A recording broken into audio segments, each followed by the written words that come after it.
therapy. We have the ADEPT trial now that came out at San Antonio, and we're looking forward to those results as they evolve, and really thinking about those patients that are triple positive, treating them with a subcutaneous injection and their endocrine therapy, and really sparing them, a lot of, in the early setting, in stage 1 disease, sparing them potential hair loss, long infusion times, the requirement for a mediport. It's, for me, it's very exciting. Yeah, I'm an old grandma for breast cancer. I've been doing this for a long time, and I like being needed less and less by my patients, which is really nice.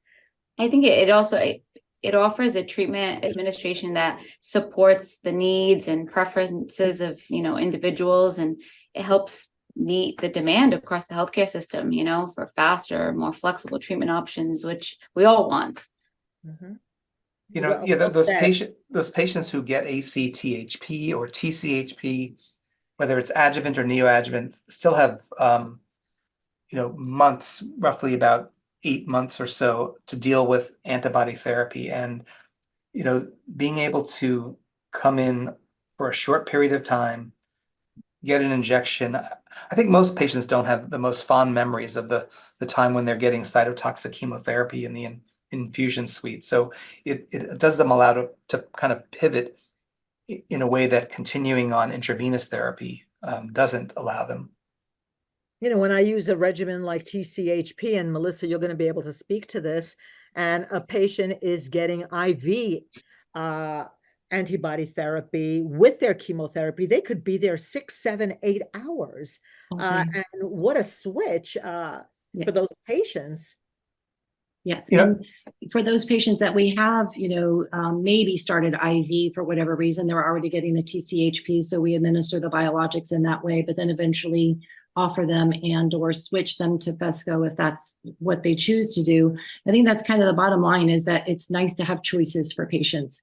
And I do have that, sort of unusual rare patient that they become a little superstitious and they don't want to get rid of their port, and they just want to kind of keep doing things as they've been doing it. But, the clinical trial, like Dr. Seidman was talking about, showing the similar efficacy, the safety data, the pharmacokinetics, that we can give them that data to give them that assurance, that we can make the switch safely and confidently, and offer that to them. But bottom line is, it's just, as new things evolve, it's nice to offer new things to patients and give them the confidence that it's safe to do that. Yeah. Right. And knowing that this is not a whim, the NCCN guidelines do state that we can switch to Phesgo or start with Phesgo wherever we would be using IV PERT or TRAS. It's perfectly appropriate in the neoadjuvant setting, the adjuvant setting, the metastatic setting. Yeah. Maria, from your days at MSK that our default position for patients getting adjuvant or neoadjuvant therapy is to use a peripheral vein, is not to send patients initially for mediports. Mm-hmm. And I know you work in a different environment right now. I wonder, for all the panelists, is it now your default position to put a mediport in somebody who just needs to get 6 cycles of TCHP and then can finish the rest of the year getting an injection under the skin in her thigh? Is that really good medicine? Yeah, so that's a great question. And I will tell you, even though I'm up in the more regional community area, it's a private practice, I really do fight to avoid mediports when I can. That has never left me. We check the patients. I have a great clinical nurse who evaluates the peripheral access, and I do start, if I can get insurance off immediately, I start with Phesgo to minimize the toxicity to the peripheral veins, and I do avoid it as much as I can. Melissa? Yeah, I would say that for us, it is evolving and changing. Historically, when we didn't have Phesgo and it was TCHP and then the remainder of the year continuing on the biologics, that's a long time to expect peripheral veins to hold up. And we really did default to venous access ports.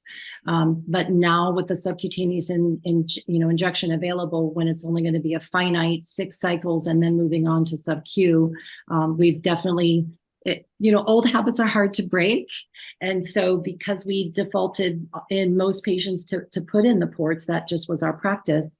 It's shifting, but not there yet, I would say. I would say that the majority of our patients, we still do ports. I think for us, we're actually a little bit different. So I think historically, when I actually first started here, everybody was getting ports. And I think we're getting really good at saying, like, if they have good access, they don't need a port. So, and, even when patients come in as new patients, I always even take a look at their arms. And I always say, like, if you don't need it, we don't need it. But of course, like you said, it is, old habits are hard to break. And so people just think, like, you need a port, but a lot of times patients do have good access. So, and especially with a lot of, younger women who are coming in, I think we do try to avoid it if possible. And there's no question, there is an incision. There could be a keloid formation where the mediport is placed. And I've always said the one thing about breast cancer is no matter how wonderfully cosmetic the outcome is, that person every morning knows that they've had surgery. It's a continuous reminder. And if I can minimize the amount of scarring or anything that's going to be another reminder, I do try within the guise of safety, obviously. Of course, yeah. Yeah. Any closing remarks? Melissa, I'll start with you. Yes, just the evolution of medicine. I still feel like I'm a newbie, even though I'm my age, because as much as has changed, and I've seen it change, there's so much more coming down the pike. So it's an exciting field to be in. It's an exciting time. All the targeted therapies, they've just made a world of difference for patients, and I love giving patients options and letting them be really a part of the conversation in their choices. Christine? I mean, she said everything that I wanted to say. So yeah, I completely agree with you. Andy? My last statement is going to be very brief. Thank God for oncology nurses. Thank you all for everything you do. I don't know if I've ever met an oncology nurse I didn't like. So I'm going to close this with saying that I continually hope and pray and wish and am excited that one day we're not going to be needed. We won't have to have round tables like this because we won't be needed. Wouldn't that be wonderful? And then I'll definitely cook Greek meals for all of you. So thank you for this really nice, easy conversation. I want to say good night. Thank you to all the nurses that are going to be looking at this program, and God bless you. I know that I could not function without mine. My nurse practitioners, my nurse clinicians, my infusion nurses, my medical assistants, that whole group that makes it really nice to come to work the next morning. Thank you, everyone. Thank you. thank you. Appreciate it.